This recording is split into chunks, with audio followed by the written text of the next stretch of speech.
Is it really possible to be manipulated or to manipulate others with hypnosis? In a simple way, the answer is no, but yes.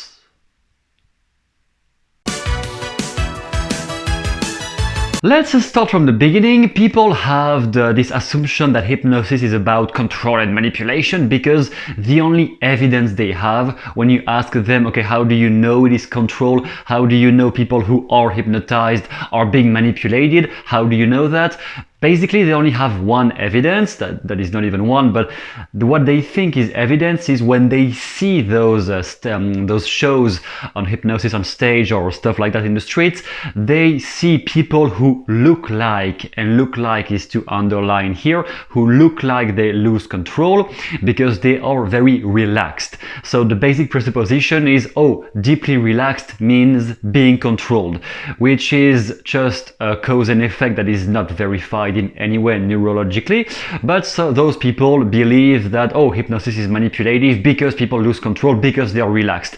Doesn't work like that at all. And after having seen so many hypnotic cases, both professionally, personally, I have been watching people doing street hypnosis for a while, and I have been practicing hypnosis in a professional context, with clients for smoking, anorexia, anxiety, career transitions, all of those things. I really had trouble imagining that there could be some evil use, because in the end people just get what they wanted, or like they just received through the hypnosis session, they received what they were expecting, and it seldom goes beyond what they were expecting. Sometimes it does, but usually it's just what they were expecting. So in my opinion, it was more like, well, I guess hypnosis is just nothing else than self-hypnosis in the end, because people just get what they expect. But with all those fears and those expectations of, yeah, but this person has been manipulated and there are some rape cases under hypnosis, I was like, is there any truth to all of that, or is it just some media bullshit just to scare people, which is pretty common? So I dived into the book Secret Don't Tell, which is arguably the biggest collection of all the cases through history about manipulation with hypnosis, and I really seriously read that book with the intent of finding something I had missed. I wondered, okay, maybe I'm just seeing the positive side because I have positive intentions, but maybe some people who have bad intentions use a certain kind of a hypnotic induction or something I don't know about. Maybe, let's see. And I go through the whole book, and honestly, there is nothing else than what you already know. Basic induction, basic storytelling to get the person to loosen up the conscious barriers, but like really nothing else, or like pacing and leading, nothing else than what you already know as a hypnotist, as somebody who uses NLP. You already know all of that. However, there was one big difference, and that is where the tweak happens, where something is different compared to positive uses of hypnosis and hypnotic conditioning and NLP. The big difference was the frame of the conversation, basically. When the frame is, I want to be helped and I want that person to help me, and the other person on the other hand is like, I want to help others. In that frame, in that context, nothing really bad can happen. And even when I have been asking when I was seeing stage hypnotists or people doing hypnosis in the street, I was also questioning and talking with the people who were being hypnotized and losing control and being manipulated. I talked with those people and none of them ever reported having felt bad or uneasy, or if it was the case, they just got out of trance immediately. So I didn't really see how it could happen. But in that book, what is being portrayed, what is being shown is that those evil uses can happen when there is a relationship that is framed as, I have all the answers, you are you are down compared to me, or like you know less and I know everything. Basically any frame where the goal is oh, I'm only doing this to help you, it's only for you. But in the end, no, it's because the person is trying to manipulate you and trying to get something out of you and let you believe that it is only in your best interest.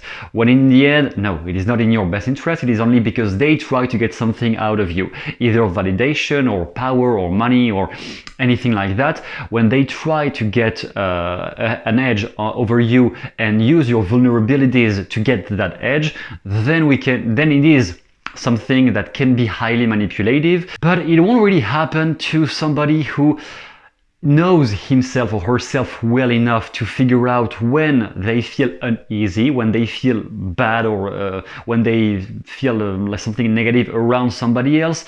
If you already are somebody who feels negative things around people sometimes, that pretty much won't happen to you because you already have your instincts triggered when some negative person is approaching. Somebody who would be highly depressed or in a really bad phase of their life, eventually they might get into a state where they are too vulnerable to let their instinct tell them that person, no, you don't let that person in your life, that's out.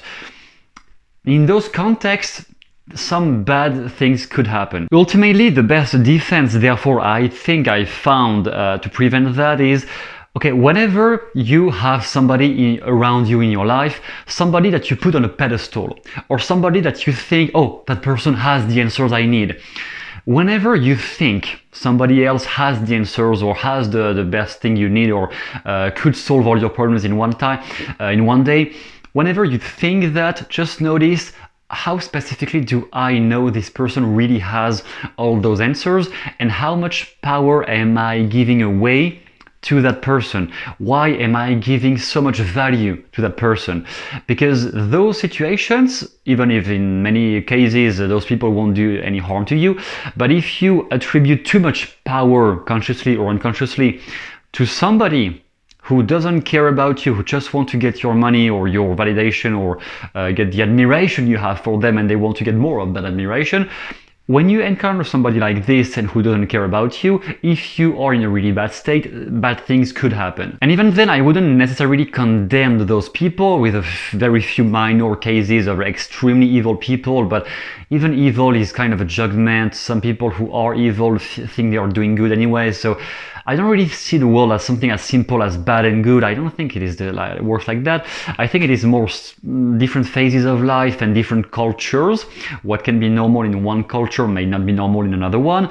Whatever the case is, it is just about somebody that you think could be a manipulator, or somebody who could be an evil hypnotist or anything like that.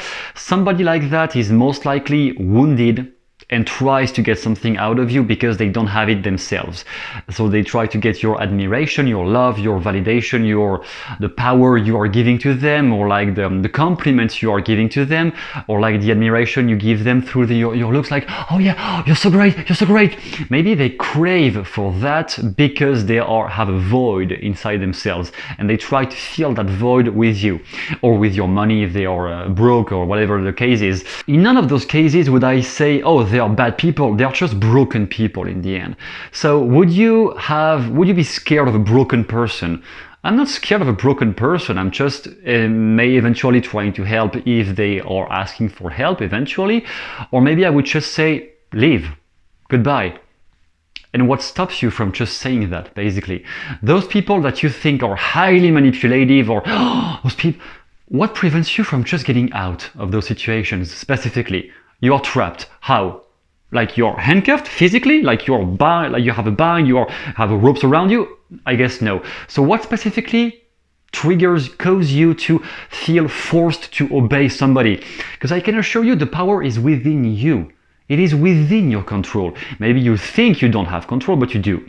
And when you realize that you have this control, then you can just get rid of those people who might be trying to impose negative frames on you. Those frames of, oh, I am the helper, I am the one who will save you. Why do you accept that frame, first of all? Is it something you want in your life, or is it something you just feel forced to obey, but you don't really want to? If you don't want to, then don't. As simple as that. I know it is more complicated when there are kids, whatever. In any case, it can be simple. When you make the decision of, okay, that person in my life, out. Not that anymore. Never again. Once you start from there, you're going to realize many situations are actually simpler to resolve than you used to think.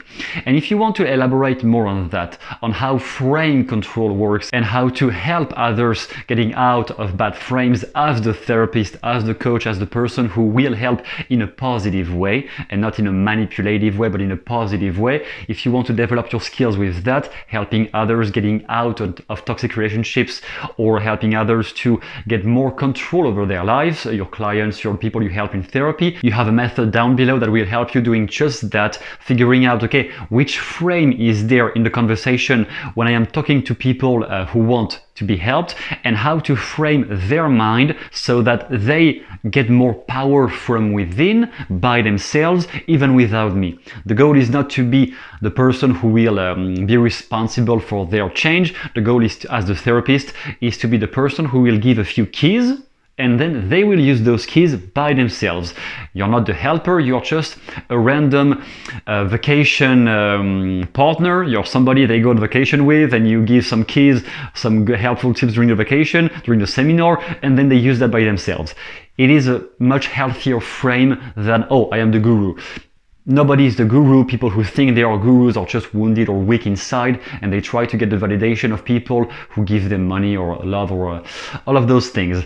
So it is down below if you want to develop your skills with that, with frame control, and how to use that as in a therapy session as a healthy coach, or like even as a health coach if you are one, just somebody who wants to help others in a legitimate and positive way, instead of somebody who is just wounded and weak.